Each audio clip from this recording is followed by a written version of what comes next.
سورہ شورى صفحہ نمبر 5 سورہ شورى صفحہ نمبر 5 سورہ شورى مکیۃ دا سورہ شورى دا په مکه مکرمه کې نازله شوې ده وهي 53 آیه او پدې کې 53 آیاتونه دي او 5 رکوعات او پدې کې 15 رکوعګان دي اعوذ بالله من الشیطان الرجیم بسم الله الرحمن الرحیم حمیم عین سین قاف كذلك يوحي إليك وإلى الذين من قبلك الله العزيز الحكيم له ما في السماوات وما في الأرض وهو العلي العظيم صدق الله العظيم سورة شورى آیت نمبر 1 دویم رکوع سریشتم سپارہ صفحہ نمبر 5 دا دې صورت نوم دی سورہ شورى او دیتا شورا ځکه ویل کیږي چې په دې صورت کې د مشورې طرف ته ترغیب دی مشوره درې شیزونه دي یو ته ویل کیږي د الله تعالی کتاب قرآن او دویم ته ویل کیږي حدیث د نبی له صلوات و سلام احادیث مبارکه او دریم ته ویل کیږي اجماع د امت چې کوم علما په یو خبره باندې اتفاق وکړي ته ویل کیږي اجماع دا درې وانه خبرې مونږ منو نمبر 1 قرآن دویم حدیث او دریم څه شی دی اجماع دا درې وانه مونږ منو خو کله نه کله یو خبره بداسي راځي معاشره کې چې دا نه په قرآن کې وي دا نه په احادیثو کې وي او نه په اجماع امت کې وي نو د هغې لپاره بیا د څه ضرورت دی د مشورې لہذا مشوره به چې کوم دی دا به تر قیامته پورې جاری به وي تاسو وګورئ ډېرو خبرو کې نبی علیه الصلاۃ والسلام د صحابو سره څه کړي دي مشورې لہذا دې صورت ته سورې شورا ځکه ویل کېږي چې دې ته د مشورې طرف ته ترغیب دی مشوره دا یو اهم کار دی او اکثر خلک چې کوم دی ته اهمیت نه ورکوي مثلا یو مسله مخې ته راشي نو په هغې کې چې کوم دی زما ذهن یو محدود وي بس زه هغې ځي پورې چې کوم دی زما په هغې کې عقل کار کوي او چې کله بیا په هغې کې مشورې دپاره کسان کېږي نو په هغې کې د چا چې کوم دی د مشرانو یو خپله تجربه وي هغې پکې خپله تجربه ذکر کړي په هغې کې چې کوم دی علما ناستي هغې پکې خپله یو مشوره ذکر کړي زنانه چې کوم دی په کور کې ناستي وي هغې اگر چې بهر نوځي خو بعض اوقات چې کوم دی زنانه هم یو صحیح مشوره ورکړي دا هم ټیک ده اور دغه شانتي ماشومان هم بعض اوقات یو صحیح مشوره ورکړي لہذا د انسان عقل چې کوم دی دا پوره نه دی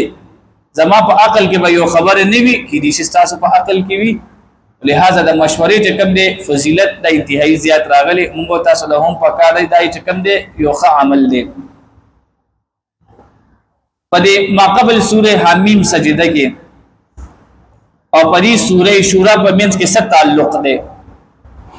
نو په دې کې تعلق دا دی چې په سوره حمیم سجده کې د قرآن مجید 9 صفاتونه ذکر شوي دي څومره 9 او په دغه سوره شورا کې څوک چې په قرآن باندې عمل کوي د هغې صفتونه پکې ذکر دي ماقبل پکې د چا ذکر د قرآن صفتونو پکې او په سوره شورا کې به کوم دی د هغه خلکو صفات ذکر کېږي چې څوک په قرآن باندې څه کوي یا عمل کوي نمبر 1 ته دې تعلق دا دی دغه سوره شورا د کوم دی د دې دویم نوم دی سوره حمیم عین سین قاف دا هم د دې نوم دی سوره حمیم عین سین قاف دا هم د دې صورت څه شی دی یو نوم دی د دې صورت په ابتدا کې چې کوم دی حروف مقطعات راغلي دي او دا چې کوم دی 15 حروف دي ح میم عین سین او قاف دا څومره دي 15 دې ته کوم دی په عربی کې خماسي ویل کیږي او کاف ها یا عین صاد هغه څومره دي هغه هم 15 دي خو هغه حروف چې کوم دی هغه په یو ټکی کې راغون کړی دي او دې کې تاسو ته وګوره د په دوه ټکو کې راغون کړی دي حمی میزان په دوه کې را ټول کړی دي او عین سین قاف دای په دای چې کوم دی ځان د ټکو کې په لفظونو کې لفظ کې را ټول کړی دي نو کاف ها یا عین صاد هغه هم حروف مقطعات خماسی دي 15 حروف دي او دا هم 15 حروف دي او په دې او پاره کې فرق دا دی چې هغه په یو لفظ کې را ټول کړي او دای چې کوم دی په دوه لفظونو کې دا جمع کړی دي حروف مقطعات ما تاسو ته بار ویلي دي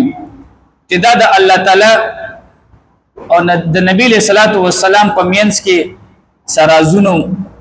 او د هغه چې کوم دی خپل معنی او مطلب د الله پاک او نبی له صلوات و سلام ته د دې صحیح علم دی او بعض علماء چې کوم دی د دې چې کوم دی د هر یو حرف خپل معنی کړي دا به حروف مقطعات کې چې څومره حروف دي نو د هر یو حرف چې کوم دی د خپل معنی ده مثلا دلته چې کوم دی حار اغلی ده نو حان مراد چې کوم دی حمیدون دی حان مراد څه دی حمیدون دا د الله تعالی نوم دی او میم نه مراد چې کوم دی مجیدون دی بزرګي والا دا هم د چا نوم دی د الله تعالی او عین نه مراد چې کوم دی علیمون دی دا د چا نوم دی الله تعالی او سین نه مراد چې کوم دی سمیعون دی دا د چا نوم دی د الله تعالی او قاف نه مراد قادرون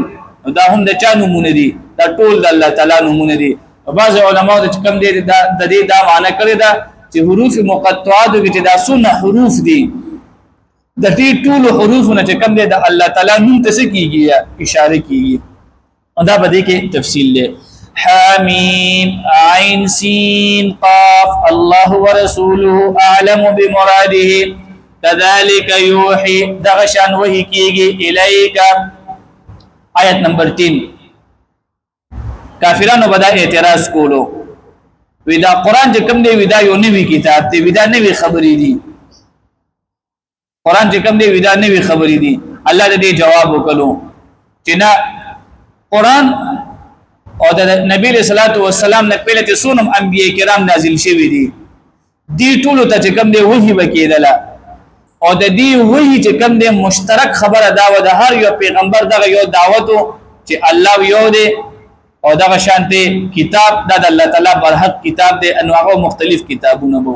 نو الله دې کې فرمای چې هر یو پیغمبر ته به وحی کیدله او د هر یو وحی خلاصه سوا توحید نو په دې کې کوم دی په دې ما کافرانو باندې رد وشو چې قران دا چې کوم دی کې سنوي خبرې نه دي بلکې دا هغه خبرې دي چې پهله هم انبیای کرام ته نازل شوی وي كذلك يوحي اليك دغه شانتي وحي کیږي نبی صلی الله علیه وسلم ستا طرف ته و الى الذين من قبلك او د هغه طرف ته چروان دی ولتانا الله العزيز الحكيم الله جډیر زبردست او حکمت والا دی له د الله د پاره دی ما فی السماوات هغه شیزونه چې په اسمانونو کې دي او ما فی الارض او هغه شیزونه چې په ځمکه کې دي وهو العلی العظیم او الله رب العزت ډیر زیات اوچت او ډیر لوی شان والا دی تکاد السماوات يتفطرن من فوقهن پدې آیت کې آیت نمبر 5 پدې کې الله تعالی دو خبرې ذکر کړي ډېر اهمه او د دې دوانو خبرو نتیجه هم ذکر ده پهله پکې چې کوم دی الله تعالی شرک ذکر کړي نمبر 1 څه دی شرک او دویم پکې الله تعالی توحید ذکر کړي توحید څه دی ویل کیږي الله تعالی یو منل نو الله وی چې د شرک نتیجه دا ده چې دا په معاشره کې فساد براولي د شرک نتیجه څه شي دا په معاشره کې بدا سره ولي فساد اور دویم الله تعالی توحید ذکر کړی دی د توحید نتیجه الله دا ذکر کړی دا چې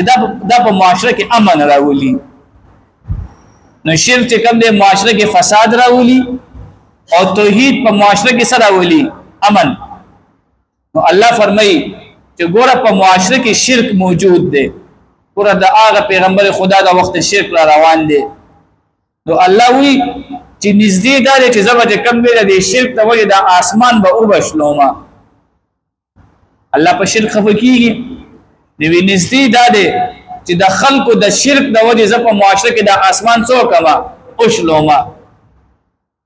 وی دا اسمان نشلی کی دا ولی چې د اسمان کې بر فرشتي موجود دي او دا فرشتي د الله تعالی د توحید درس کوي د الله تعالی توحید قائل دي او دا هغه توحید د وجه چې کم دی په معاشره کې څه ناراضي امن په معاشره کې فساد ناراضي امن پکې قائم دي تاسو باندې باندې پوښښ په الله وی چې دوه شیزونه دي یو د شرک او د شرک نتیجه څه شي دا به فساد وي په معاشره کې به فساد راځي او دویم طرف ته توحید دی نو توحید نتیجه دا ده چې په معاشره کې امن دی حالانکه تاسو وګورئ په معاشره کې چې کم دی بلا شي شرکونه کیږي په معاشره کې وجه کم دی فساد نشته دی نو الله وی نږدې دا چې د اسمان ماده د شرک د وجه شلولې وو او په دې اسمانونو کې څوک موجود دي فرشتي ودا فرشتي چې کم دی د الله تعالی چې کم دی دعاګانې کوي او دا شانتي په معاشره کې چې کم مؤمنان دي دې لپاره چې کم دی دا فرشتي استغفار غواړي الله دې بخنه وکا دې ته امن ورکا الله دې جنت ورکا دا سوره مؤمن کې مونږه باقاعده دې تفصیل کوي ویلو الله تعالی دلته دا دوه خبرې ذکر کړي وتکاد السماوات نزدې دې چې اسمانونه يتفطرن چې اوچوي من فوقهن د خپل برنا والملأ نو پلنې دا چې دې شرک د وجه نزدې دا چې د اسمانونه به اوښليږي اول نشليږي والملائکه یسبحون او فرښتې تسبیح وای بحمد ربهم درب د خپل د تعریف ويستغفرون او بخنه غواړي لمن دا غچا د پاره فل ارض چې بزمکه کې دي نو فرشتي چا د پاره بخنه غواړي دا موږ سوره مؤمن کې ویلو دا ګوره مؤمنانو د پاره بخنه غواړي دا موږ تاسو چې بچیو کنه دا د فرشتو دعاګانې دي او مؤمن سړي د پاره ودا فرشتي چې کوم دی الله ته دعا کوي یا الله د دې مؤمنانو بخنه او ک نمبر 1 او یا الله د مؤمنان چې کوم دی په سیده لار باندې قائم اوساته سونه قیمتي دعا ده یا الله یو چې کوم دی بخنه او کا دوی چې کوم دی په سیده لار باندې قائم اوساته صراط مستقیم باندې او درېمه دعا الله تدا کی دا فرشتي وی الله تا دې سره د جنت وعده کړی دا ودا جنت به وته ورکه